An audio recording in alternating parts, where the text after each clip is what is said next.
Voy a compartir un sinfín de experiencias con ustedes. México tiene muchos Méxicos. El destino y solo el destino me ha dado la oportunidad de vivir en muchos de ellos. Y no solamente vivir, sino ser protagonista. Nunca he sido espectador en el México que he vivido. Protagonista formando una familia, protagonista participando en proyectos trascendentes para la sociedad. Este es uno de ellos. Protagonista abriendo la puerta de muchísimas empresas, algunas están vivas, otras ya se murieron y algunas más estarán vivas después de que yo muera. De manera tal que he participado en el destino de mi país. Voy a compartir mis experiencias con ustedes. Y cuando digo compartir mis experiencias, literalmente es eso. A partir de este momento mis experiencias serán de ustedes.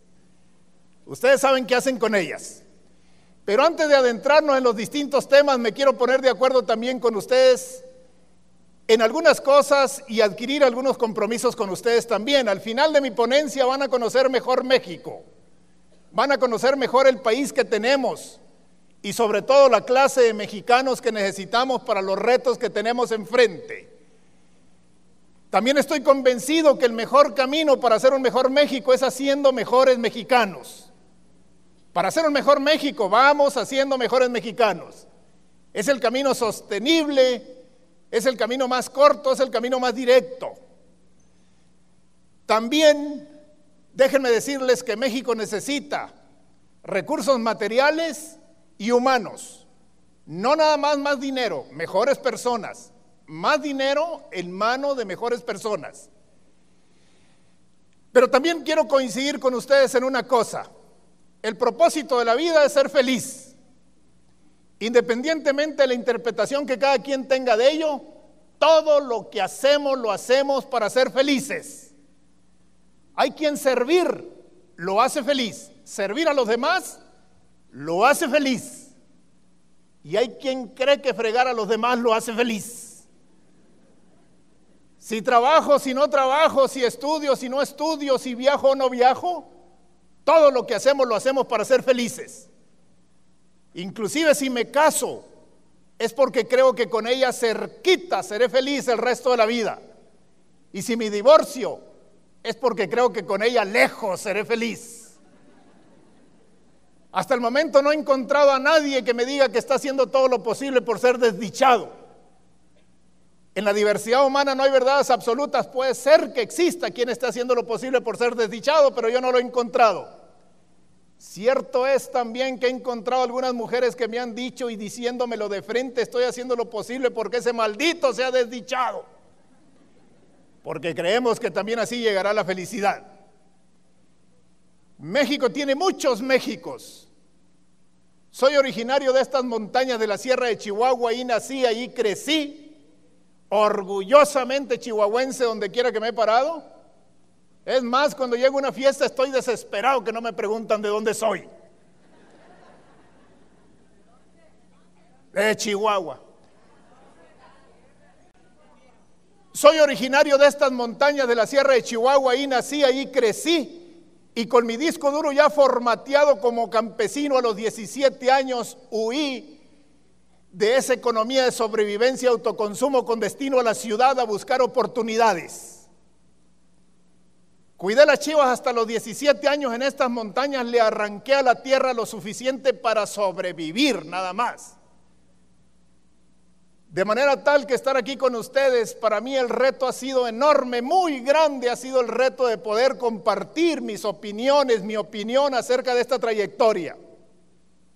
He tenido que dejar atrás muchísimos moldes sociales, muchísimos paradigmas. ¿Y por qué es importante en nuestras vidas romper paradigmas? Porque vivimos en un mundo que lo único seguro que tenemos es el cambio. Vivimos en un mundo donde lo único seguro que tenemos es el cambio. Nosotros mismos, si nos reunimos dentro de 6 meses, las condiciones no serán las mismas, no seremos los mismos, no traeremos la misma ropa y seremos 6 meses más viejos. ¿Y qué perfil tienen las personas que rompen paradigmas? Son muchísimos perfiles y combinación de perfiles, pero los locos rompen paradigmas. Los muy inteligentes rompen paradigmas.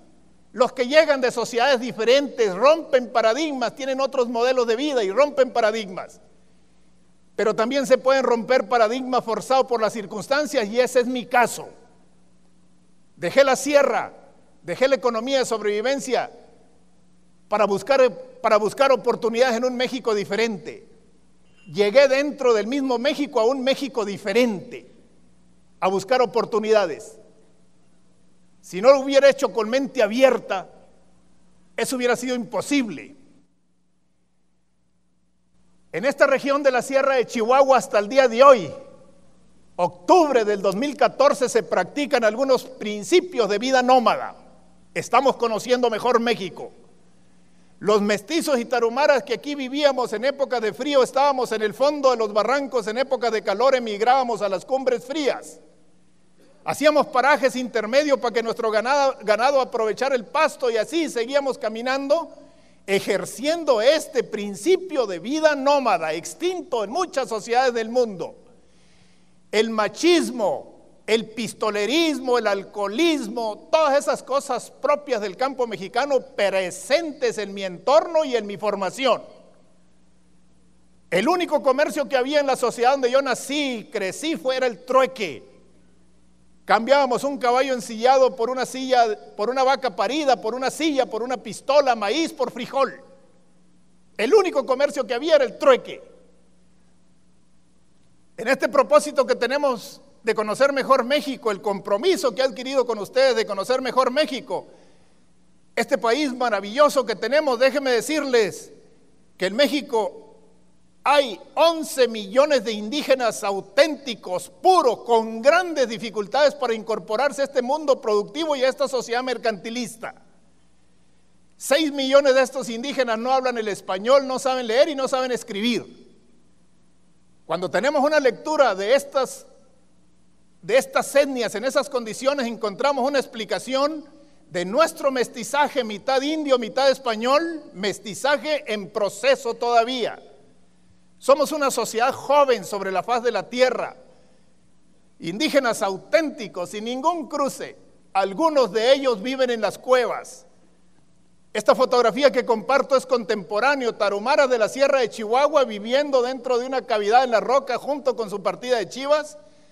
Ahí tienen la recámara, la sala, el comedor y todo lo que les ocupa. Cultivan maíz y frijol en tierras tan escarpadas que a cualquier habitante de lo pavimentado le costaría trabajo permanecer de pie ahí. Así viven muchos mexicanos en el estado de Chihuahua y muchos otros estados del país. Este es el último escalafón de nuestra estructura social. Regularmente tenemos un juicio del México donde vivimos desde la trinchera que ocupamos. Exigimos desde la posición que tenemos. Pocas veces nos ocupamos de posiciones más modestas, con menos voz en la sociedad. Una india tarumara cuidando las chivas, se acaba el pasto en un lugar, sigue caminando hasta regresar al año siguiente al mismo punto donde partió. La acompañan sus perros chiveros, un lonche que no va más allá de tortillas y frijol, toma leche de chiva, no sabe leer, no sabe escribir. De ahí vengo yo, muy cerca de ahí vengo yo. Ese soy yo junto con mis hermanos, después a ordeñar las vacas, a cuidar los becerros, a juntar zacate, a cuidar los chanates que no nos robaran el maíz. A cuidar los chanates que no nos robaran el maíz. El origen de mi familia es el origen de los mexicanos.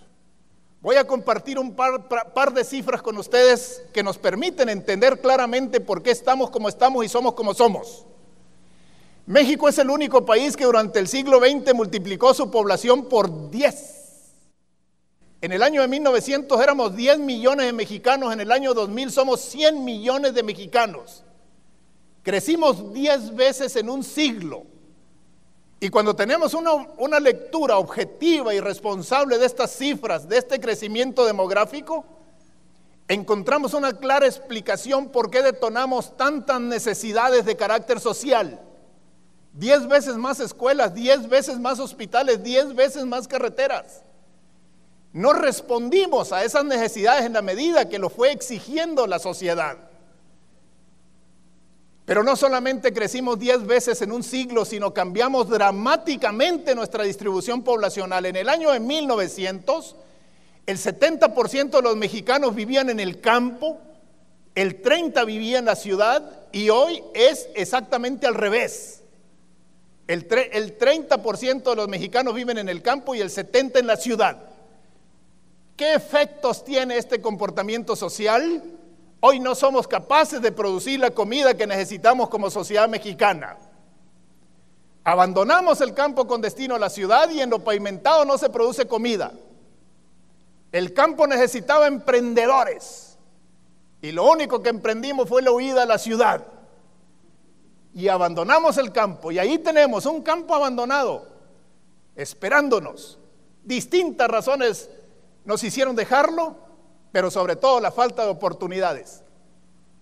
Reitero, el 70% de los mexicanos en primera, en segunda o tercera generación tenemos este origen, del campo a la ciudad. Hay ciudades que tienen 300,000 habitantes que hace 30 años no existían. Playa del Carmen, por ejemplo. La manera de pensar y la manera de procesar nuestros conceptos y nuestra visión del mundo se forja mucho en el campo también. En el campo son las mujeres las que más trabajan, lo siguen haciendo en la ciudad. En el campo las mujeres hacen el trabajo pesado, son las primeras que se levantan, las últimas que se acuestan, las que se levantan a las 3 de la mañana si es necesario, las que acarrean la leña, las que acarrean el agua y hacen la comida. Las mujeres hacen el trabajo pesado, los hombres hacen el trabajo peligroso. Sigue ocurriendo en la ciudad. El hombre está en un negocio, haciendo un negocio en Sanborns, que si se atonta lo dejan en la ruina, mientras la mujer está trapeando y haciendo la comida. Hacer una negociación es riesgoso, no pesado. El hombre en el campo está al cuidado de las armas, va de cacería, jinetea un caballo, unce la yunta. Eso es peligroso. Mucha de esa manera de pensar se forjó en el campo y se vino con nosotros a la ciudad. Esta es mi familia. Mi abuela al centro. Los valores que la abuela supo inculcar a cada uno de sus hijos y nietos, sin duda alguna hicieron diferenciación en lo pavimentado. Este del centro es mi papá, el más flaco. Y si se fijan, todos flacos. No porque estén a dieta ni porque vayan con el nutriólogo el fin de semana, lo que pasa es que en el campo la comida es poca y el ejercicio es mucho. Mi papá nunca se aprendió la tabla del 7. Apenas sabe leer y escribir. Reitero de nuevo, la historia de los mexicanos que se avientan a la ciudad con pocas herramientas para hacer vida en la ciudad. Mi mamá tenía 15 años cuando se casó, ahí la pueden ver. Mi papá tenía 16. Solo se vieron 3 veces antes de casarse. Se vieron en un baile de la sierra, se gustaron, se hicieron novios. La segunda vez que se vieron se pusieron de acuerdo y la tercera vez que se vieron se casaron. Se casaron. Historia de los mexicanos nuevamente. ¿Por qué crecimos como sociedad mexicana? La mayoría de ustedes no recuerda estas cifras, pero créanmelo, por aquellos años que mi papá y mi mamá se casaron, el gobierno estaba convencido que con más mexicanos íbamos a solventar muchos problemas. Habíamos perdido 2.240.000 kilómetros al norte de nuestro país, representados estos por Arizona, California, Nuevo México y Texas. La historia nos dice que nos traicionó Santana. La verdad es que Santana hizo lo que pudo. Sucedió lo lógico, bajaron de lo frío a lo calientito antes que abandonar territorios más benévolos en el centro del país para ir a vivir a esos desiertos. Sucedió lo lógico. Perdimos más de la mitad de nuestro país y pasando la Segunda Guerra Mundial amenazaban otros territorios en nuestro país. Entonces el gobierno mexicano lanzó una campaña ya por 1950 que decía: vamos todos a poblar México. Tener hijos era ser patria. Y por esos días se acababan de casar mi mamá y mi papá. Y a mi mamá y a mi papá nunca les ha gustado quedarse al margen de sus deberes cívicos. Se pusieron a trabajar por México y tuvieron 12 hijos. Yo soy el mayor de esos 12. El gobierno con el paso de los años se dio cuenta que la estaba regando, mi papá ya tenían 10 hijos, entonces el gobierno lanzó otra campaña que decía planifique su familia, pocos para darles mucho. Entonces mis papás se disciplinaron de nuevo, solo tuvieron 2 y así acabalaron la docena. Bueno, ese es el México de donde yo vengo, pero es muy diferente al México donde vivimos. Este México que nos reúne, este México que nos tiene aquí, esta sociedad es muy diferente. Y créanmelo, que como opinión de la trayectoria por estos distintos escenarios, estoy convencido que uno de los grandes problemas que aquejan a la sociedad donde vivimos es el obsesivo amor por el dinero. El obsesivo amor por el dinero está manifestado en muchísimos frentes de nuestra sociedad y se ha convertido en un verdadero problema. Comparto esta fotografía con ustedes con el propósito de ahondar en este tema. Nosotros supimos de la llegada de un fotógrafo 6 meses antes que éste llegara al rancho. Venía tomando fotografías por distintas rancherías, tarde o temprano llegaría a la nuestra, exigía lucir elegante el día de su llegada. Tomaba la fotografía, se llevaba la fotografía y regresaba 6 meses después con ella, de manera tal que nosotros teníamos que apreciar esta imagen un año después de que nos enteramos que había la posibilidad.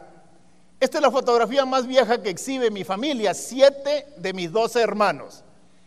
Y a pesar de que había que lucir elegante, las carencias quedaron de manifiesto. Mis pantalones están remendados, yo no tengo zapatos, un hermano mío perdió un guarachi. Sin embargo, a la hora de sonreír, tampoco le fue pena que había perdido también un diente. Sin embargo, aquí éramos felices porque no había ricos, no había pobres, todos sobrevivíamos en la región.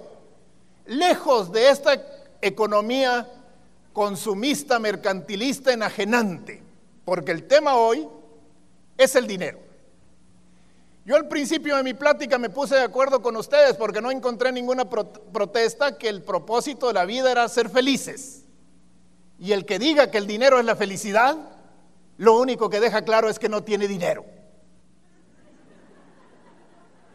Porque finalmente el dinero es bueno, pero en equilibrio con muchas otras cosas.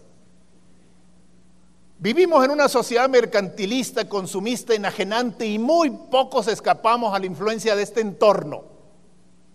Muy pocos escapamos a la influencia de este entorno. Mujeres que acumulan pares de zapatos, 48 pares de zapatos, con la intención de que algún día se ofrezca. Nunca se ofrece. Pero les tengo una buena noticia. En otros lados ya se está ofreciendo. Muy pocos escapamos a la influencia de este entorno. Yo mismo comparto una experiencia. Compré una camioneta bonita, cara. Me la gané, dije. La compré, la estacioné por fuera de mi oficina. Soy amigo de un sacerdote que vive a media cuadra de mi oficina. Lo vi llegar con todos sus atuendos de sacerdote y cuando lo vi le pregunté ¿qué anda haciendo, Padre José? Y me dijo, vengo a bendecir tu camioneta para que no levante envidias. Y yo sin pensarlo le dije, si para eso la quiero, Padre, para pantallar. Para eso hice el esfuerzo, para eso la compré. El obsesivo amor por el dinero está manifestado en todos los niveles de nuestra sociedad.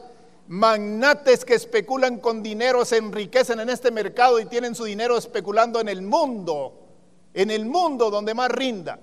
Obreros que dejan de trabajar para ir a secuestrar, líderes que se enriquecen con el ingreso de los agremiados.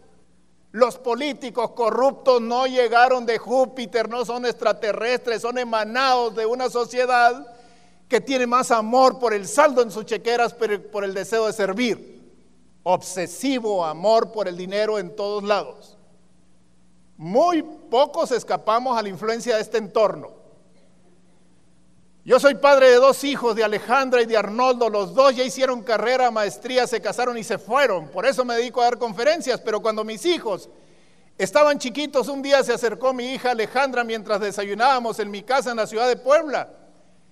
Desde que se acercó la vi nerviosa y me dijo, papá, necesito que me compres unos tenis Puma color rosa.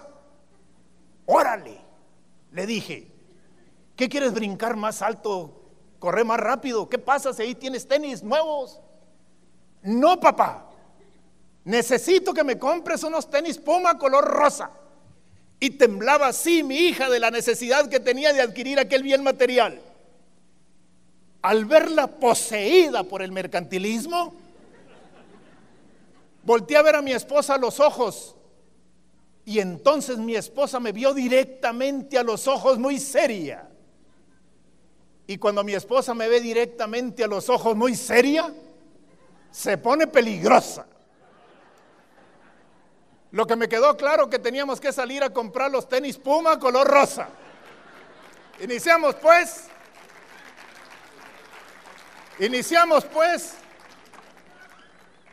un peregrinar por las tiendas de Puebla. Y cada vez que llegamos a un almacén y no había del número, dábamos la noticia a mi hija y mi hija soltaba el llanto como si en ese momento le informaran que se había muerto su abuela, y otra tienda y otro llanto, y otra abuela y otra tienda y otro llanto. Hasta que por fin por allá como a las 8 de la noche encontramos los tenis Puma color rosa, se los puso mi hija, le quedaron, se vio en el espejo y fue intensamente feliz 2 segundos y medio. No más. Esa es la felicidad que da lo material. Cuando no lo necesitamos, consumismo es la compra en exceso de lo necesario o la compra de lo innecesario, provocado por la moda, por el publicidad, mercantilismo. Y ya solucionamos una necesidad, ahí viene la otra necesidad. Ya tengo la camioneta 2010, estoy preocupado por la 11, la 12, la 17 y la que sigue. Y después de eso, el yate, la isla, el jet. Y entramos en una espiral interminable. Pero vivimos en una sociedad que damos demasiado valor al dinero. También me puse de acuerdo con ustedes que el mejor camino para hacer un mejor México es haciendo mejores mexicanos. Y cuando tenemos como valor número 1 el dinero, no van así los valores para hacer un mejor México. Yo no peco de romántico, también platico mitad de mi plática de dinero, pero dinero de calidad. El dinero que no se consigue con calidad de trabajo no da calidad de vida. Y vivimos en una sociedad que sin duda alguna nos influye. A veces hasta arriesgamos más de lo que el dinero se merece. El que arriesga a la familia por dinero está arriesgando demasiado. El que le aporta salud para conseguir dinero, el dinero le sale demasiado caro. El que ponga el dinero en sustitución de Dios, su vida la rigen las necesidades y entra en una espiral interminable. Este fenómeno, este mal silencioso nos envuelve, nos condiciona y nos quita felicidad. Voy a platicarles otra historia y también esta historia es de zapatos. Pero me voy a regresar hasta estos días, cuando vivíamos felices en las montañas de Chihuahua, dentro de una economía libre. Ya les comenté hace un momento que hasta para la foto yo lo hice con guaraches. Hasta los 8 años solo usé guaraches de 3 puntadas, guaraches que nosotros mismos fabricábamos en el rancho de vacas que morían de flacas en el mes de mayo, hacíamos plantillas y correas. Yo nunca pensé que mis primeros zapatos me darían tantas alegrías. Fueron unos zapatos de hule color verde en forma de botitas que me llegaban 2 dedos arriba de los tobillos, marca Duramil. Mi papá viajó hasta el pueblo a vender quesos y manzanas y desde allá los trajo para que yo asistiera elegante a la boda de mi tío Toño. En mi tierra, a las fiestas se dejan los guaraches y se llevan zapatos, y si no tienes zapatos no vas a la fiesta. En un hilo de yute con 2 nuditos llevaba marcado el largo de mi pie. Nunca tomó en cuenta el ancho. Y cuando uno solo usa guaraches, el pie es libre, no tiene fronteras, crece y se desparrama. Esto mi papá no lo consideró. Unas horas antes de partir a la fiesta, me los probé por primera vez. Y 2 grandes emociones galopaban en mi interior. La primera, estrenar mis primeros zapatos. La segunda, asistir a una fiesta fuera de mi casa. Pero no todo era felicidad. Mis hermanos conocían las reglas y sabían perfectamente que si los Duramil a mí no me quedaban, los Duramil no se iban a desperdiciar. El gasto ya estaba hecho. Si no me quedaban, se los mediría a cualquiera de ellos y al que le quedara, ese se iría a la fiesta.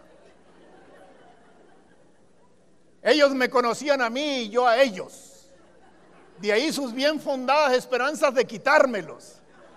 Me observaban con envidia, en sus ojos se veía toda la maldad, dispuestos a cualquier traición con tal de quitarme los Duramil. Comparto esta foto para que ustedes mismos lo confirmen ahí, mírenlos qué malos. Ahí están.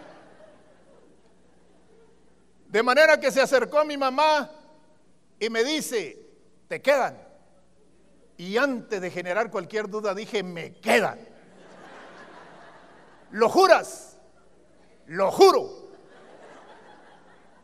Pensé que aquellos ligeros piquetitos no pasarían a mayores y decidí jugármela bajo palabra de honor. Pero al llegar a la fiesta, cada Duramil se había convertido en un tigre que me daba mordidas en las piernas. Yo no sabía exactamente dónde me mordían, pero me mordían. Al llegar a la fiesta, a la llegada a la fiesta, los adultos se ocuparon en asuntos importantes de un adulto que asiste a una fiesta, saludar a otros rancheros, guardar sus sillas, conseguir pasto para sus mulas. ¿Quién demonios iba a ocupar de un chamaco que le apretaban los zapatos? No era trascendente, no era importante. Y a esas horas yo ya no podía ni respirar. Cada latido que daba mi corazón repercutía dentro de los Duramil. Pero aquella tarde yo había jurado, y lo he dicho en muchos lugares de México y el extranjero, en muchos lugares de México, en Chihuahua el que jura se aguanta. Y desde mi óptica, aguantar hasta morir, así lo decidí, hasta morir. Cuando cayó la noche, seguramente yo ya caminaba como pollo espinado, me había puesto azul. Y fue entonces cuando mi papá, que a estas alturas de la tarde ya se había tomado media botella de lechuguilla, se me quedó viendo, se dio cuenta de la tragedia que yo vivía. Y dijo mi padre las palabras más poéticas, románticas, inspiradas, amorosas y oportunas que le he escuchado a mi padre en toda la vida. Se me quedó viendo y dijo, quítate esas chingaderas, muchachos. Al verme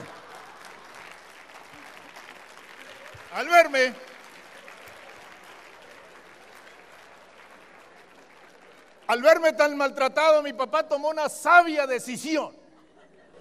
Agarró los Duramil y le dio honda para el basurero.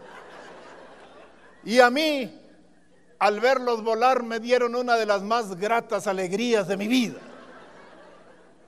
La pérdida de un bien material me estaba llevando a la felicidad plena, porque no supe por qué mi mamá dudó de mi palabra de honor, echó en un morral mis guaraches de 3 puntadas, me los puse y fui el niño más feliz de aquella fiesta. Hoy han pasado más de 40 años de aquella boda celebrada al comenzar las aguas en los barriales rojos del Guayabito, y al recordarlo todavía retumba en mis oídos el acordeón y el tololoche de los alegres de Terán cantando El Gato, El Pávido Návido, Tierra Mala, Amor de Madre y muchas otras canciones de moda.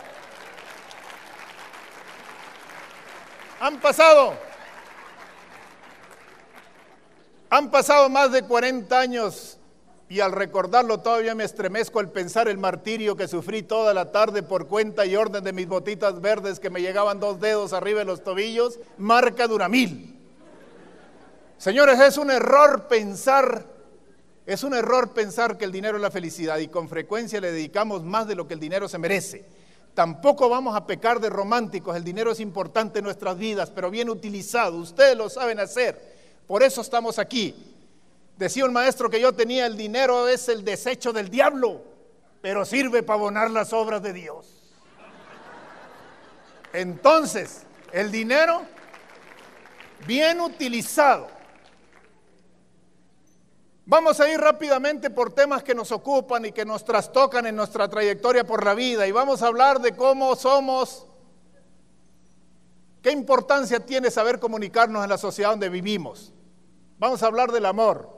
Vamos a hablar de la familia, vamos a hablar de nuestra cultura y sus efectos. Cerca del rancho donde nosotros vivíamos, una compañía maderera formó un pueblo, una compañía maderera interesada en los bosques de la Sierra de Chihuahua. Se abrió brecha a través de las piedras, ríos, montañas con caterpillar para llegar a conformar un pueblo maderero a 3 kilómetros de Zarupa, el rancho donde nosotros vivíamos. Ahí a los 11 años conocí la escuela. Ahí a los 11 años conocí los carros. Ahí conocí los productos industrializados, entre los que recuerdo con mayor claridad las ricanelas, las maravillas y el chocomil. Ahí llegó un cine. Ahí asistí a la escuela por primera vez a los 11 años. Pero ahí me llegaron también los 16 años y a los 16 años empezaron a interesarme más las muchachas que las canicas. Y me tuve que adentrar en este difícil mundo del amor. Difícil mundo del amor. En mi tierra la comunicación es mala, como lo sigue siendo en muchos lugares. Ojalá nos llevemos la convicción que entrar en un proceso de desarrollo para comunicarnos mejor es importante en nuestras vidas, porque desde nuestros orígenes la comunicación viene mermada. En mi tierra las mujeres eran buenas y eran serias. Ibas con un adulto a buscar la confirmación con la novia que tenías y le decías, soy novio de la Lupe, muy seria te decía. Y tú decías, ya está, estoy en el camino correcto. Si es seria, estoy en el camino correcto. Sacabas a bailar a la Lupe y queriendo iniciar un diálogo le preguntabas amablemente ¿cómo te llamas? Y la Lupe te decía, pues Lupe, pues ¿cómo? ¿Cuántos años tienes? Pues 15, pues ¿cuántos?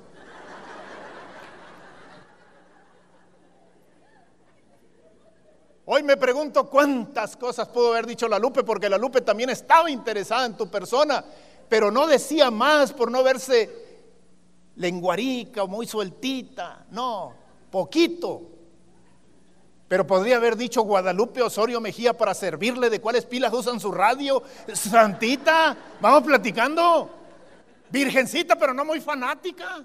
Usted diga, vamos.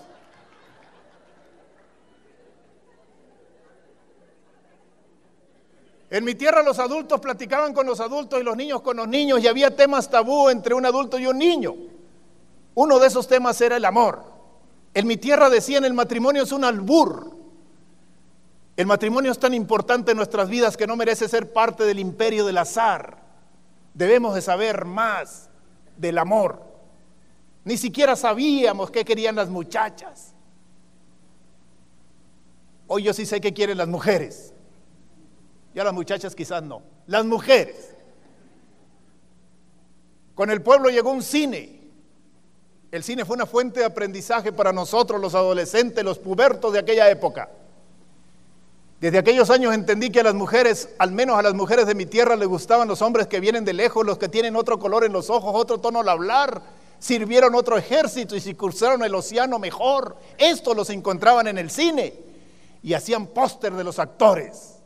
Nunca hicieron un póster de un regional ahí, no, los actores.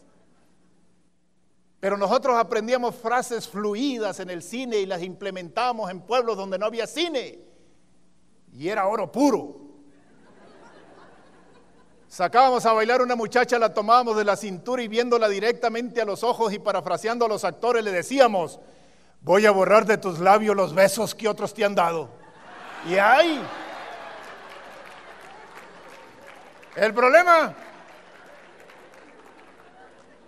El problema se presentó cuando tuvimos que enamorar a las muchachas del pueblo porque esas iban al cine y se sabían la respuesta.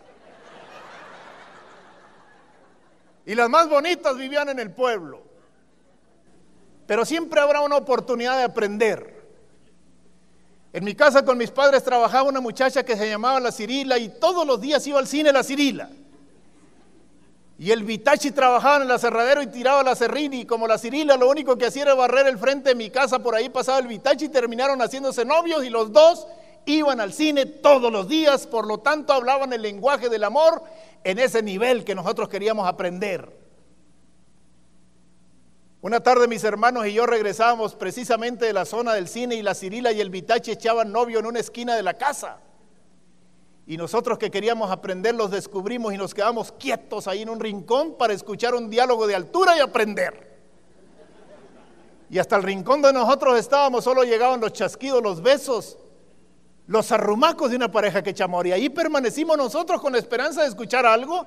Y esta oportunidad se nos presentó cuando el Vitachi tomó la palabra y con palabras provenientes del cine le dijo: mira, chorreada, dame una prueba de tu amor. Y la Cirila, que se sabía la respuesta, dijo: no, si corta la flor antes de tiempo no conocerás el fruto. ¡Órale! Ahí estábamos aprendiendo. Y continuaron los arrumacos, los chasquidos y los besos, hasta que se escuchó que dijo la Cirila: podrás obtener mi cuerpo, pero jamás mi espíritu. ¡Órale! Y en ese momento nos pareció peligroso el lugar a nosotros y nos alejamos.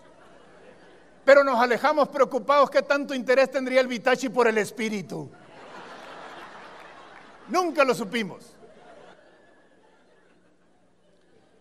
Malos para comunicarnos. Reitero tanto sobre este tema porque quiero que posesionen lo importante que es comunicarnos mejor. Vivimos en una sociedad donde tenemos que vender las ideas, donde tenemos a veces para recaudar fondos tenemos que seducir a través de la palabra. Tenemos que generar cultura de solidaridad, comunicarnos mejor. Malos para comunicarnos. Yo tengo una pequeña huerta en las afueras de Ciudad Cuauhtémoc, alrededor de la Laguna de los Mexicanos. Ahí paso el mes de septiembre, agosto y septiembre. El pueblo donde yo vivo tiene 50 habitantes, 52 cuando llegamos mi esposa y yo ahí, pero cuando piscamos las manzanas el pueblo se ve rebasado por habitantes que llegan precisamente a piscar manzanas. Este 1 de septiembre llegaron 150 pescadores al pueblo. Una muchacha que vive en la parte alta del pueblo supo de este acontecimiento y se puso trucha a ver si conseguía galán al día siguiente. En este propósito de ponerse viva en la noche se puso tubos que formaron unos bucles que resorteaban sobre sus cachetes al día siguiente. Se pintó la boca roja, se puso minifaldas y unas zapatillas y se vino a pasar por enfrente de los pescadores. Yo coordinaba ese grupo mientras ella pasaba por enfrente y un pescador que como chanate bajaba manzanas desde lo alto de un árbol, al verla venir le gritó: adiós greñuda, ya llegó tu pioresnada. ¿Qué es eso?, le dije. ¿Cómo le gritas greñudas? Y toda la noche se peinó. Y además, ¿quién se promueve como un pioresnada?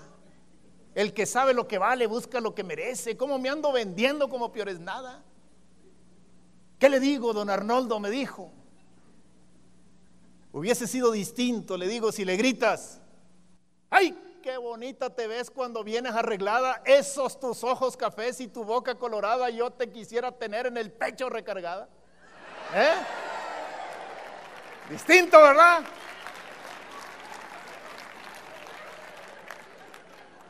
Y pioresnada, en vez de decir pioresnada, soy de extracción campesina, ranchero por abolengo, donde quiera plancho y lavo y en cualquier mecate tiendo. Diferente. Malos para comunicarnos.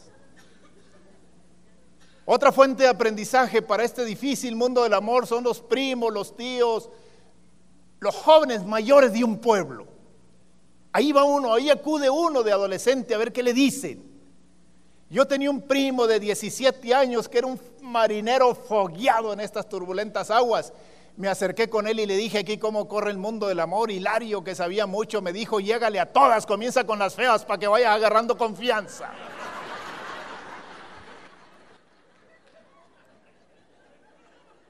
Así aprendíamos del amor.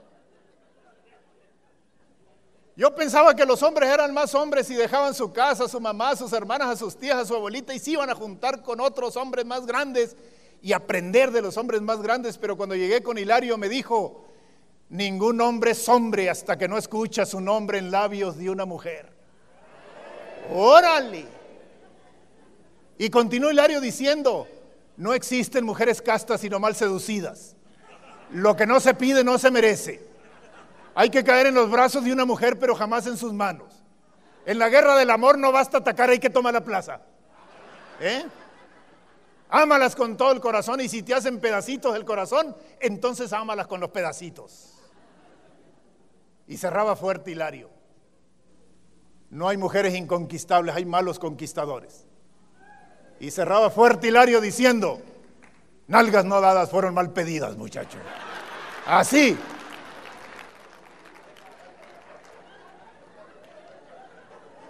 Así aprendimos del amor.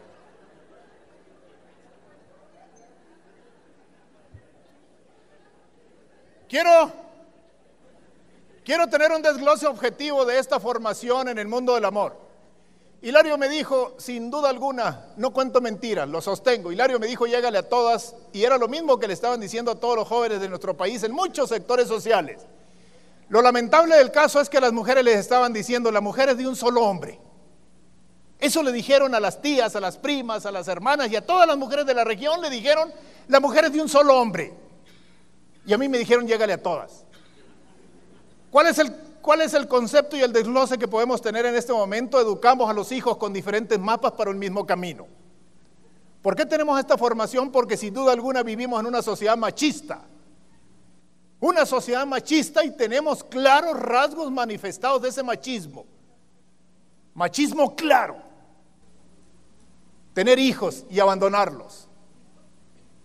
Tener hijos y dejarlos a la suerte. Esa es una manifestación dramática del machismo. Y nos aqueja este machismo desde que los españoles consideraban a las indias de su propiedad. ¿Cuánto tiempo tienen las mujeres derecho a votar y ser votadas y consideradas en equidad con los hombres? Muchas veces he hecho esta pregunta. Es importante que las mujeres sepan que históricamente, menos de 60 años con este derecho, arrastramos un rezago en este renglón vital de la sociedad. Queremos hacer un mejor México. Nadie influye de manera más fuerte en el corazón de los hijos que la madre, pero no podemos tener a la madre en segundo lugar. Llégale a todas, dijo Hilario. Y a los demás le dijeron, la mujer es de un solo hombre. Los hombres no nacen para una mujer ni para muchas, ni las mujeres para muchos hombres o para uno. Actuamos, al nacer somos seres inconclusos todavía, nos falta la formación. Y la formación determina nuestras acciones, pero si educamos con diferentes formatos para un mismo camino, el matrimonio, no existe escenario más adecuado para formar a los hijos hasta ahorita que en el equilibrio del hombre y la mujer. El matrimonio en nuestra sociedad alcanza el rango de institución divina por la formación de los hijos, por la paz social, por la economía, por la responsabilidad. Sin embargo, nos aqueja este ancestral machismo. Y créanme, lo que a mí me asentó y me sentí cómodo y me divertí mientras anduve en los bailes de la sierra, pero después, con los años, expreso una opinión en mucho porque soy padre, porque soy abuelo, porque tengo nietas y porque tengo una esposa que amo después de 33 años. Y estoy seguro que en una sociedad machista, las que más sufren son las mujeres. Las mujeres no son mejores que los hombres, ni los hombres mejores que las mujeres. Somos un complemento vital. Lo que se cuestiona muchas veces, lo que sí se cuestiona es la educación que reciben nuestros hijos, la educación que se recibe en las distintas sociedades del mundo. Estoy seguro que esto que comparto con ustedes no cambia la vida, los cambios sociales son lentos, los cambios sociales son generacionales, pero es justo el momento que desde la trinchera de la sociedad nosotros empecemos a decir esto, que las mujeres merecen mucho más respeto. Hubiese sido mejor si le decimos a nuestros hijos desde aquellos tiempos, las mujeres se respetan, los hombres se respetan. Nos necesitamos, aprovechando las distintas habilidades de los dos. La humanidad posee dos alas, el hombre y la mujer. Y mientras las dos no vuelen en equilibrio, no estén en equilibrio, la humanidad no podrá volar.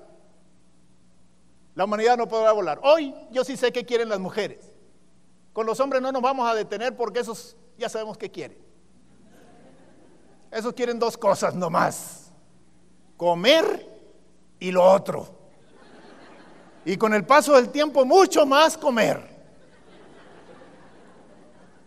Pero las mujeres son seres especiales. Las mujeres, ¿qué quieren las mujeres? Las mujeres quieren ser escuchadas, quieren ser amadas, quieren ser protegidas, quieren ser admiradas, quieren reconocimiento, quieren equidad y quieren billete también. Y quieren billete no porque sean frívolas, materialistas o centaveras, quieren billete porque nadie sobre la faz de la tierra tiene la capacidad de amar de una mujer y desde antes de tener a los hijos está preocupada por qué hogar les va a dar, a dónde qué escuela los va a mandar y cómo les va a dar un hogar confortable. Y ese gen primitivo anida dentro de la mujer desde que vivía en las cavernas y tenía que salir a corretear un jabalí para comerse una costilla y dar leche para sus hijos, sabiendo también que fisiológicamente en una gran etapa de su vida o durante muchas etapas de su vida quedan imposibilitadas para ejercer estas actividades fuertes, riesgosas, pero es una manifestación de amor.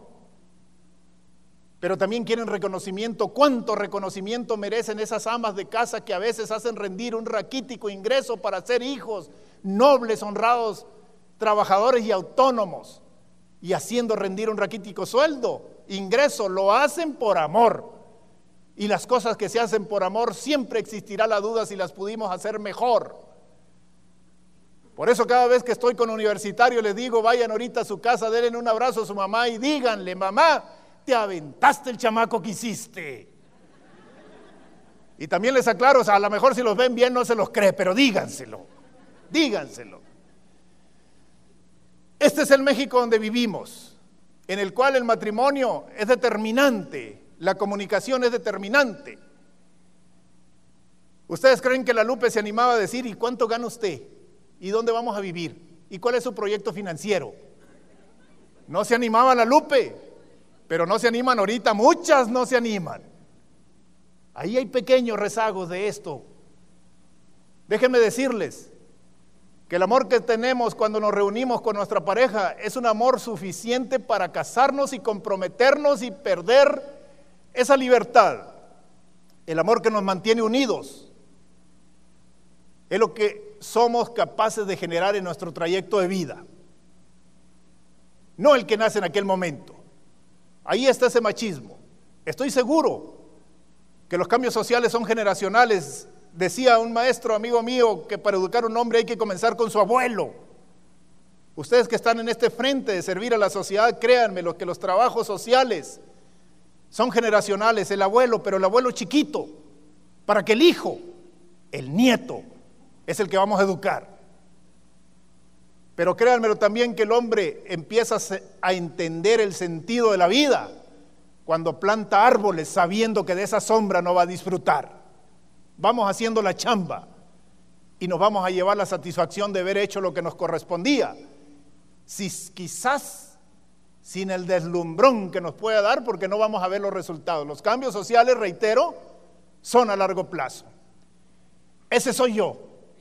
El cine me agarró tiernito, me influyó, y lo que ven ahí es un auténtico esfuerzo por parecerme al Tunclo Maclovio.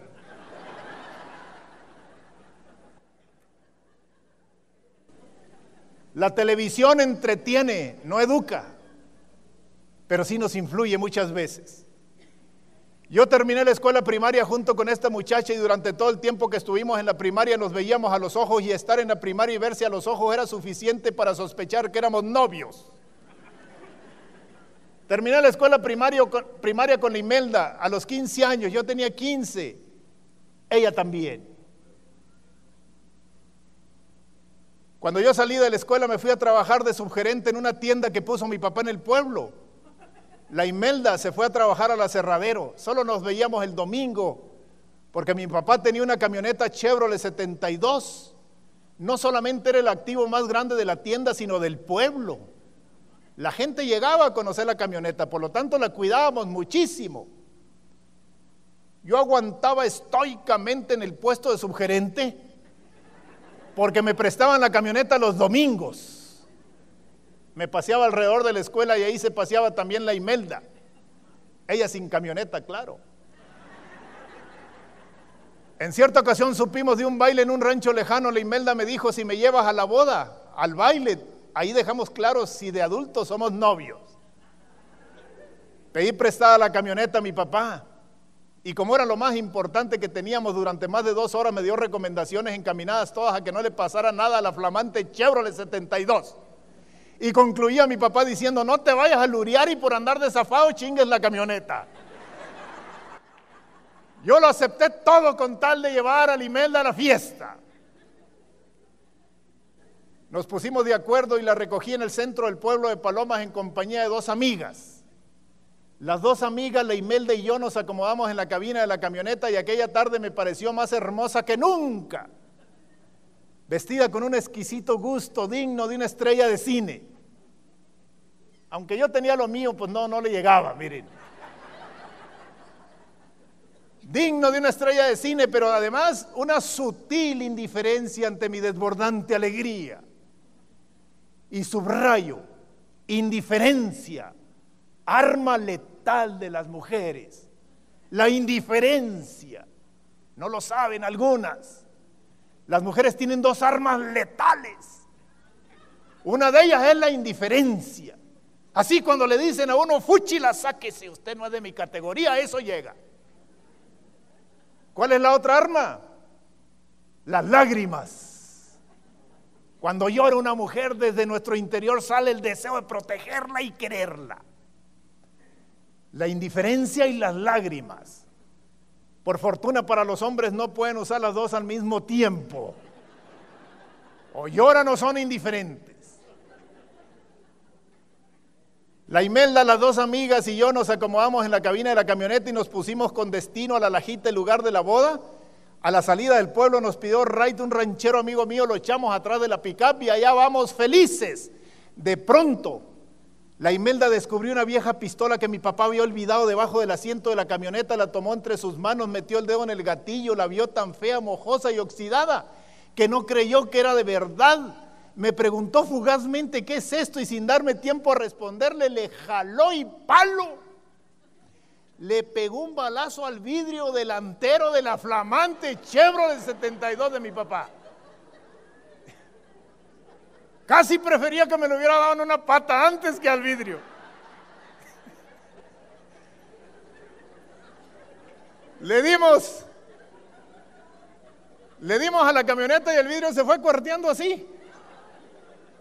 Lo barrimos, lo tiramos y nos fuimos a la fiesta frescos. Desde ese instante la Imelda no dejó de llorar, lo que terminó de destrozar mi corazón. Llegamos al lugar de la boda, llevé a la Imelda con la dueña de la casa mientras fui yo a traer a otros rancheros a la fiesta. Dejé a la Imelda llorando ahí. Y ese fue un error garrafal. Al llegar a la orilla del puesto, ¿cuál sería mi sorpresa? Que la Imelda bailaba fundida en brazos de un galán de la región. Me quedé en la orilla del puesto esperando una explicación y esta explicación llegó en un papelito que me entregó una de las amigas donde la Imelda decía de manera muy clara que yo no era de su estilo y que por favor determinara el precio del vidrio para liquidármelo en ese momento, que ya tenía un crédito hipotecario con el galán que la acompañaba.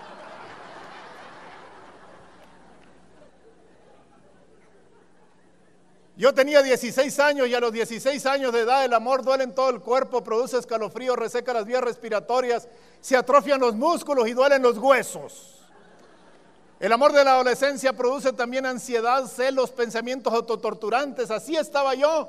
En eso se me acercó un amigo y me dijo, ¿qué te pasa? ¿Tienes diarrea o te van a fusilar más tarde? Quise amortiguar el dolor que sentía y saqué a bailar a otras muchachas, pero no les veía ojos, boca, no escuchaba lo que me decían, solo veía bultos que brincaban así. Decidí no bailar más. Me fui a la orilla del puesto y me adentré allá entre los pinos donde mi raitero y amigo tomaba mezcal con otros rancheros. Pusieron una lumbre ahí, se calentaban, ahí llegué y cuando me vio llegar me brindó 2 gruesos tragos de lechuguía y viéndome directamente a los ojos me dijo, ¿qué chinga te pusieron, cabrón? Sufres mucho, me dijo. Sufres mucho, me dijo. Y yo tuve que aceptar que sufría. Y me dijo, pues sufra, cabrón, ahora que es joven. Porque de viejo ya no se sufre por estas cosas. Tuvieron que pasar más de 40 años para que yo entendiera a Mardonio Ceballos que efectivamente de viejo ya no se sufre por eso y a veces se extraña. Decidí abandonar el lugar de los hechos, irme a agarrar el toro por los cuernos, a encarar a mi papá. En mi tierra hay 3 cosas que el hombre no debe fallar en la vida y yo había fallado en las 3 en una noche: la pistola, la mujer y el caballo. Me perdonó mi papá y 15 días después de eso dejé la sierra con destino a la ciudad. Supe que la Imelda se casó con aquel galán. Hoy agradezco profundamente que la Imelda me haya dicho que no, porque el amor no es como en los cuentos cuando dicen se casaron y vivieron felices el resto de la vida. Muchas veces es más bonito cuando lo mandan uno a volar. De sufrimiento pasa. Nadie se muere de amor. Queda el bonito recuerdo para el resto de la vida. He tenido la oportunidad de volver a ver a la Imelda. Me he negado. La quiero recordar así, mírenla. Una vez hacíamos una posada de Navidad aquí en Chihuahua y se me acercó una amiga de la Imelda que trabajaba con nosotros y me dijo: ¿no quieres razón de la Imelda? Y me ganó la curiosidad y le dije: ¿dónde está? Ya no tiene ni un diente, me dijo.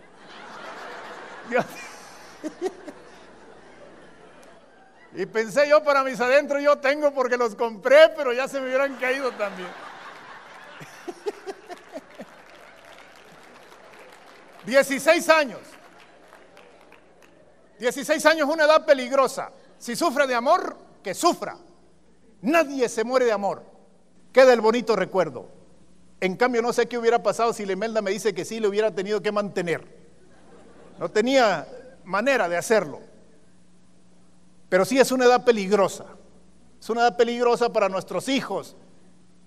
A mí cuando un adolescente se acerca y me dice: perdí el amor de mi vida, le digo: no me haga reír, por favor. Sentimos que se nos acaba la vida si perdemos un amor ahí. Déjenme decirles que Dios es tan grande, la naturaleza tan sabia, que todas las etapas de la vida son igualmente intensas y emotivas. Con la misma pasión que correteamos un balón de fútbol a los 16, correteamos las muchachas a los 25, el billete a los 35, los nietos a los 55. Dicen que las enfermeras a los 85. Si llegas a alcanzar una, no sé para qué la quieras, pero en la vida hay que corretear algo. Las enfermeras. Es un hombre,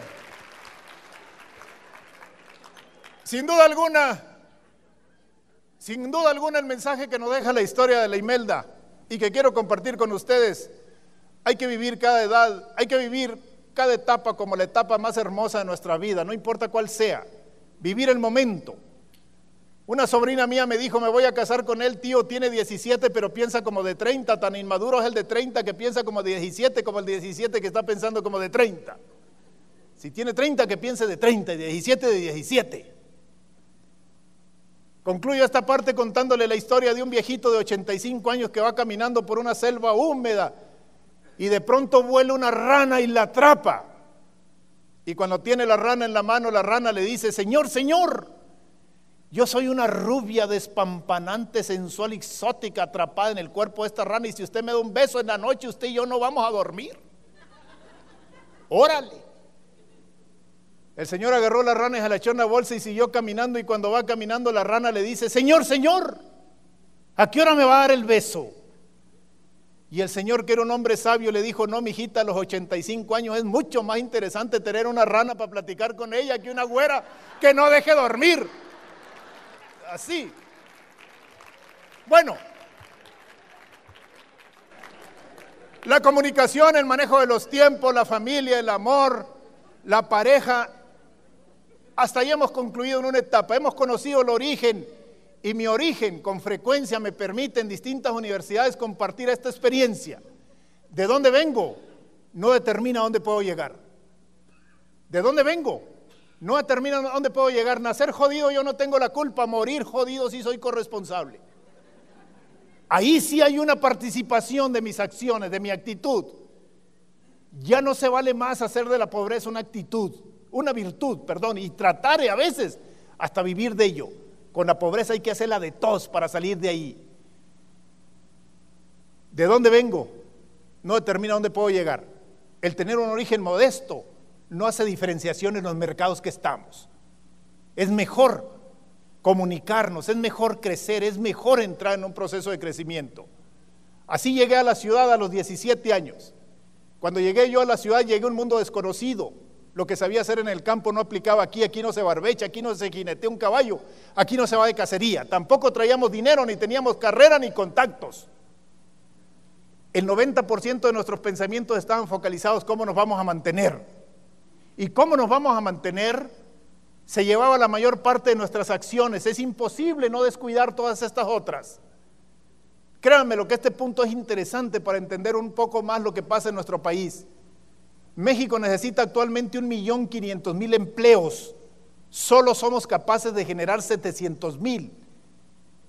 800.000 jóvenes en la sociedad donde vivimos no hayan chamba. Yo venía llegando del campo a la ciudad, mucho menos oportunidades de aspirar por esos trabajos. De manera tal que tuve que trabajar de los oficios propios de quien llega del campo a los 17 años. Muchas veces he dicho que de albañil, pero me estoy viendo muy presumido. En realidad trabajé de ayudante de albañil.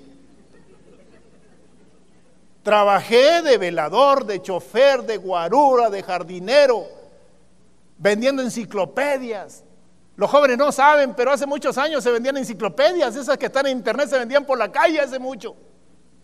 Y cuando yo digo vendiendo enciclopedias, en realidad me estoy viendo presumido porque trabajé 8 días y no vendí ni una. Porque tampoco las compraban. Necesitamos verdaderamente generar conciencia de la participación que tiene la empresa en la sociedad. La única fuente generadora de empleos y que paga impuestos es la empresa. De manera tal que hoy tenemos un escenario verdaderamente adverso, 1.500.000 empleos que se vienen convirtiendo también en rezago y necesidades. ¿Y qué pasa con un joven que llega a la ciudad que no tiene ni siquiera la adaptación a la ciudad, ni siquiera sabe la ruta de los camiones? Muchos de esos jóvenes que llegan no encuentran trabajo y son jóvenes con ilusiones, con ambiciones, con deseos de salir adelante y no encuentran trabajo y se quedan en su casa, se van a la piratería, se van a los Estados Unidos o se van a la delincuencia. La casa donde vive el ocio pone su oficina el diablo. Y créanmelo, que hay que sortear muchísimos obstáculos para poderse acomodar. Comparto uno de ellos: aprender a comer con tenedores. Aprender a comer con tenedores fue más difícil que titularme del IPADE. Sí es. Hay razones para decirlo. La comida cambia de sabor. Cierto que cambia de sabor. ¿Por qué? Porque las mezclas ya no son las mismas. Ya no usa la tortilla uno, ya las mezclas no son las mismas. Pero no tiene la práctica con los tenedores, pero sobre todo una resistencia al cambio. Una resistencia al cambio. Por eso tenemos que trabajar mucho para generar conciencia. Muchísimo para generar conciencia, porque el cambio nace en el deseo de querer cambiar. Y tenemos que fundamentarlo perfectamente. Se casó una hermana mía aquí en la ciudad, Teo. Cuando la bautizamos en la tierra le pusimos Teodomira. Ella misma se cambió el nombre de lo feo que estaba y se puso Teo. Créanme, lo que de los retos más grandes para nosotros fue ponernos corbata en la boda de Teo. Pero si no hubiésemos aprendido a comer con tenedores y ponernos corbata, son limitativos. Me siento ajeno donde estoy. Me puse a vender pollos en una parrilla con una inversión no más de 20,000 pesos aquí en las calles de Chihuahua. Metí dentro de un círculo virtuoso esta actividad y tengo 40 años haciéndolo. La mayoría de los negocios nacen, crecen y mueren. Mueren porque se muere el dueño, mueren en los cambios generacionales, pero la razón número uno por la que mueren es porque caen en estado de confort, se relajan, cumplen sus objetivos, se relajan y mueren. Con la misma pasión que vendí los primeros pollos, los sigo vendiendo 40 años después. Y muchísimas satisfacciones me ha dado este oficio, porque además de manera colateral tengo la experiencia de participar para hacer un México mejor. compartiendo mis experiencias con el propósito que los jóvenes acorten la distancia para llegar al éxito. Una empresa 100% mexicana. Cuando llegaron las transnacionales nos dio miedo, pero supimos actuar de manera correcta. Otras marcas tiene la familia. Convencido que el estado de confort es el enemigo número uno de cualquier proyecto, estoy seguro que el fracaso comienza cuando termina el esfuerzo. Ilusionados con un día festejar 50 años vendiendo pollos.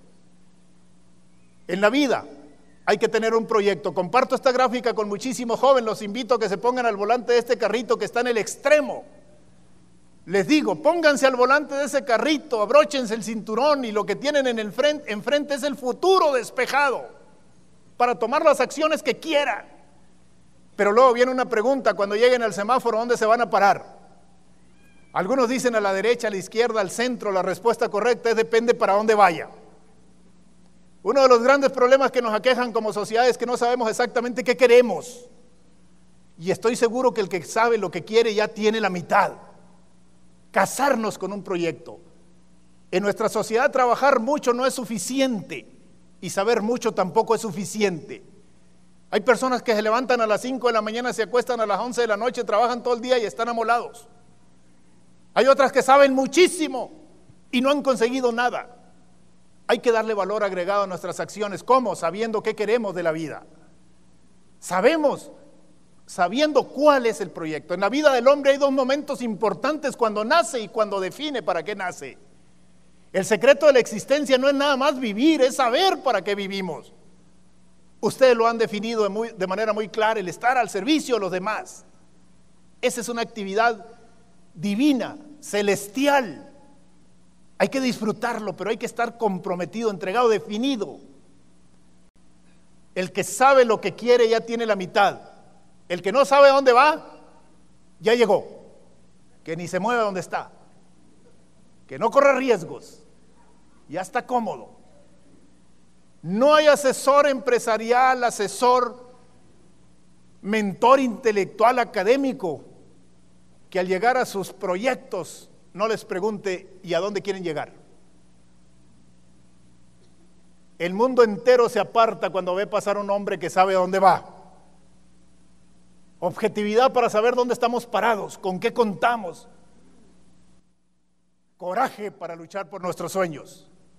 Carácter para aquello que nos hemos comprometido. Y a veces no gusta a los demás, no importa si no gusta a los demás. De nuestros enemigos solo hay que preocuparnos cuando nuestros enemigos tengan la razón. Decía José Martí, este poeta revolucionario cubano: triste es no tener amigos, pero más triste debe ser no tener enemigos, porque el que enemigo no tiene señal que no tiene ni talento que haga sombra, ni inteligencia que le envidie, ni valor temido, ni bienes que se le codicien. Carácter, determinación. Ya no nos quiere México tibios, nos quiere comprometidos y haciéndolo con responsabilidad. El que quiere puede, dice la voz popular. Muchas veces para adquirir sabiduría hay que alejarnos de la voz popular, porque yo pregunto, ¿quién no quiere? ¿Quién no quiere? Todos queremos. Es más importante descubrir nuestras habilidades, sobre todo los jóvenes que tienen un proyecto hacia el futuro, y combinar querer y poder. Y muchas veces para poder hay que prepararse. Hay que desarrollar las habilidades y prepararse. Y el que quiere puede y ya lo ha hecho. Hay que volvernos preguntones. Preguntones. El que pregunta una vez corre el riesgo de verse menso una vez, y el que no pregunta se arriesga a verse menso toda la vida. Y la pendejez cuando se prolonga agarra confianza. Y ahí hay que estar abusados que no ocurra eso, porque experiencia no es lo que me sucede, experiencia es lo que hago con lo que me sucede. Experiencia es lo que hago con lo que me sucede. No me van a pasar cosas para adquirir experiencias. Tengo que asimilarlo. Si la riego, tengo que asimilarlo. No victimizarme, no el inmediatismo, no la improvisación, no culpar a otros. Tengo que asimilar los errores. Aún teniendo la culpa a otro, ¿por qué me junté con ese otro? Asimilarlo. Experiencia es lo que hago con lo que me sucede. Vengo de la 7ª universidad. Me divorcié 7 veces y quebré 24 negocios. Ya se te volvió costumbre. No es necesario que vea la escalera completa. Asegúrate de ir en el camino correcto. Es más importante ir en el camino correcto que ir a gran velocidad. El atrevimiento posee magia. Aviéntense aquellos que tengan la inquietud de hacer algo, sobre todo cuando platiquen con jóvenes. Necesitamos jóvenes valientes que salgan a autoocuparse y a ocupar a otro. En eso está un compromiso social enorme, porque se generen empleos en la sociedad donde vivimos. Y para terminar, la verdadera alegría de la vida es luchar por un propósito considerado por cada uno de nosotros como importante. Ustedes están al servicio de la sociedad, los felicito, que están sirviendo a los demás. Pero las necesidades pueden ser indistintas, pero simplemente reflexionar y estar convencidos y focalizados en por qué estamos dispuestos a darlo todo. ¿Por qué estoy dispuesto a morirme si es necesario? Que dicho sea de paso, casi me muero en el avión ahí por venir a estar con ustedes. Es más, decía Abel Quesada que la tecnología ha rebasado la capacidad humana y que cuando un avión vuela tan rápido el alma vaya atrás y que tarda como 2 horas para llegar al lugar a donde vamos. De manera tal que si ha dicho una pendejada es porque mi alma viene en camino todavía, ¿Por qué? ¿Por qué estamos? ¿Cuáles son las cosas que estamos dispuestos a morir por ellas? Porque también estoy convencido yo que todos, absolutamente todos, estamos en condiciones de hacer un mejor México. Todos. No es necesario hacer espectacularidades. Y miren, les comparto una experiencia. El otro día daba una plática yo en Veracruz y dije esto convencido. En la diversidad humana, desde luego que no hay verdades absolutas. Pero dije esto, todos estamos en condiciones de hacer un mejor México. Entonces por allá del fondo se paró una señora, era en la parte de preguntas, se vino la señora, recorrió así todo el pasillo y cuando la vi venir, la vi que caminaba apretadito así. Cuando caminan apretadito las señoras, es seña de que no están muy contentas. Y se vino y subió y agarró el micrófono y me dijo: señor de la Rocha, usted habla bonito porque le ha ido bonito, cabroncito, me dijo. Órale. Pero déjeme decirle que yo tengo 7 hijos, las 5 mayores son mujeres, mi marido es albañil, le gusta el trago, tiene otra señora y lo que me da no me alcanza para comer. Y usted diciendo que yo puedo hacer un mejor México, no me ayuda Calderón, no me ayuda la suerte, no me ayuda la iglesia, no me ayuda nadie. Y temblaba la señora así, en la medida que fue formulando la pregunta se fue calentando por su estructura. Y a mí las señoras calientes me ponen nervioso. Y ahí estaba yo para darle la respuesta. Le dije: señora, con la responsabilidad que me da ocupar esta tribuna, su situación está de la fregada. Sin duda que está de la fregada.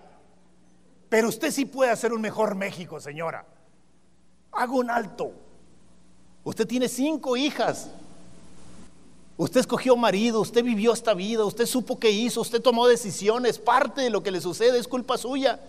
Dígale a sus hijas: truchas para escoger marido. Y si ya le escogieron, el ejercicio, disfrútenlo. Es un derecho sagrado, pero póngale orden, señora, 7 son muchos. Y así sus hijos pueden tener otro escenario. Sus hijos pueden romper esa cadena. Pero si yo me victimizo, culpo a los demás, camino como pobre, me comporto como pobre, heredo mis pensamientos de pobre, no estoy contribuyendo. Yo doy un testimonio. Yo digo que la única diferenciación que existe entre los campesinos de mi época y la mía es que no estábamos subsidiados.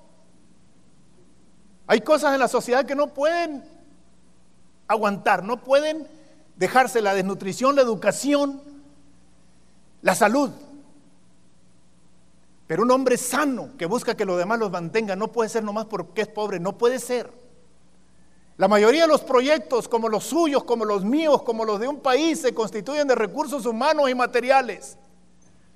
Antiguamente se decía: con tierra, agua y tractor cualquiera es agricultor. No es cierto. Podemos llegar a una tienda y ver el mostrador, ver el producto, el mercado, la inversión, pero no podemos ver las emociones. No podemos ver la constancia, no podemos ver la visión, el liderazgo, la parte humana. La parte humana la tenemos que desarrollar y tenemos que ir ahí con esos pobres. a generar conciencia que tienen que hacer su parte. Estas son mis prioridades: mi familia, mi salud, mi negocio, crecer, leer, comunicar, escribir. Tengo 3 libros publicados, escribo para algunos periódicos, escribo para algunas revistas, doy estas conferencias en todos lados, todo lo que me pagan lo dono, en algunos lugares me pagan, lo dono. Dios me dio el don de la palabra, no tengan duda, y no quiero llegar con San Pedro y que me pregunte qué hiciste con ella y que le diga yo nada más lo usé para contar chistes. No, quiero que sirva para la sociedad donde estoy, ayudar a los que menos tienen, pero sí estoy convencido que necesitamos la ayuda de los que menos tienen. Necesitamos ver hacia la misma dirección los dos. Si yo me estoy comiendo una torta que yo no gané, alguien la ganó. Ningún hombre debe hacer por otro hombre lo que es obligación que ese hombre haga por sí mismo. Los pobres tienen que hacer su tarea. A los pobres necesitamos ayudarlos, pero mucha de la ayuda es generar conciencia y que aprendan a hacer la parte que a ellos les corresponde. No podemos volverlos dependientes. No podemos volverlos dependientes porque se pueden desilusionar los que generan esa riqueza. Quiero a los pobres, amo a los pobres, deseo que los pobres salgan adelante, pero no una mano bondadosa que los vuelva dependientes y que los tenga ahí. Necesitamos platicar con ellos. Necesitamos decirles que necesitamos su participación. Vivimos en una sociedad dividida, los ricos tratando de ayudar a los pobres, pensando que los ricos los tienen que mantener. Lo que tenemos que hacer es ver los dos hacia la misma dirección. El espíritu, desde luego, asociarnos. Vivimos en una sociedad y estamos divididos. Los países desarrollados tienen en promedio, en per cápita, 7 afiliaciones a organizaciones, sociedad de padres, observadores de pájaros, el chango verde, de lo que quieran. En México es menos de 1. Vivimos en una sociedad donde no podemos ganar la guerra solos. Necesitamos asociarnos. Y por último, verdaderamente incluyan dentro de sus prioridades a México, este maravilloso país que tenemos. Bueno o malo, es el que tenemos. Y va a ser tan grande como nosotros sepamos hacerlo. México, sus tradiciones, su gente. Un estado como lo es el Estado Libre y Soberano de México se constituye de un territorio, de un gobierno y de una población. Mucho trabajo tenemos que hacer desde la trinchera de la población. No es política partidista, es política social. Yo vendo ideas con la intención de hacer un México mejor y pretendo que estas ideas se conviertan en herramienta y hagan diferenciación en sus proyectos futuros. Y estos proyectos futuros pueden ser de carácter laboral, empresarial, social, intelectual o lo que nos aqueja. Juntos podemos hacer un mejor México. Pero a México, para quererlo hay que conocerlo. Pero tampoco basta quererlo y conocerlo. Hay que amarlo. Y para amarlo hay que participar. Hay que participar, no ser espectadores. Y no es necesario que se envuelvan en la bandera y den la vida en el Océano Índico. Haz lo que puedas con lo que tengas ahí donde estés. ¿Cuántas veces nos preguntamos qué hace el México por mí? Cambiemos la pregunta. ¿Qué puedo hacer yo por México? ¿Qué puedo hacer yo por México? Eso hará la diferenciación. Haz lo que puedas con lo que tengas ahí donde estés. Barre el frente de tu casa, respeta al vecino, no uses el claxon. Disciplínate. Participa. México tiene problemas, cierto que tiene problemas. ¿Y acaso no lo tienen otros países? Pero solo los mexicanos vamos a solucionar estos problemas. No podemos perder la esperanza que juntos podemos hacer un México mejor. Yo soy chihuahuense y donde quiera que estoy, yo estoy orgulloso de manifestarlo, y créanme lo que he alternado mi vida entre México, Puebla y Chihuahua. La calidad de vida hace unos años se vio verdaderamente mermada aquí en Chihuahua por esa psicosis en la que caímos la sociedad. Mucho de lo que estaba ocurriendo era también porque los que estamos trabajando nos quedamos quietos. Solo con nuestra participación podemos lograr una transformación de ese México en psicosis que teníamos hace unos años. No olvidemos que esa guerra es entre mexicanos. Los mexicanos siempre hemos peleado mexicanos con mexicanos. Mucho de lo que ocurre en la sociedad chihuahuense es lo que han hecho desde la trinchera de la sociedad, exigiendo, participando. Es problema de todos. De verdad disfruto esta tranquilidad que podemos ya caminar por las calles, que podemos aspirar, pero lo más importante de todo, ha renacido la esperanza que podemos recuperar esa paz. Y eso sí vale la pena, recuperar esa paz, porque yo veo mucho más cerca la paz en Chihuahua que en muchos otros sectores del país, y eso es por la participación de la sociedad. Perder la esperanza no es solamente deshacerse de un sentimiento, es caer en una pasividad, en una tranquilidad. Por eso, no quedarnos como espectadores. Mañana tal vez tengamos que sentarnos frente a nuestros hijos y decirles que fuimos derrotados en el esfuerzo por hacer un mejor México, pero no podremos verlos a los ojos y decirles que viven como viven porque nunca hicimos nada. En México nacieron mis padres, en México nacieron mis hijos. A mí México me gusta hasta para morirme. Por eso, cada vez que comparto mis experiencias doy mucha importancia a lo que digo, pero mucha importancia también a lo que transmito, porque estoy seguro que el amor por México va a hacer diferenciación en nuestros proyectos. Bueno o malo México, es el único que tenemos, y hasta el momento no hay ningún otro lugar para que vivan mejor los mexicanos que México. En México nacieron mis padres, en México nacieron mis hijos, en México nací yo. Amo este país, invito que ustedes lo hagan, lo han manifestado, fortalecemos esos conceptos. México necesita recursos humanos y materiales.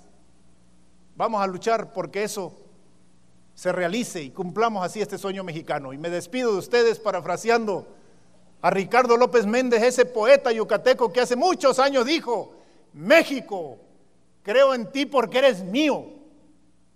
Creo en ti porque aquí está todo lo que yo amo.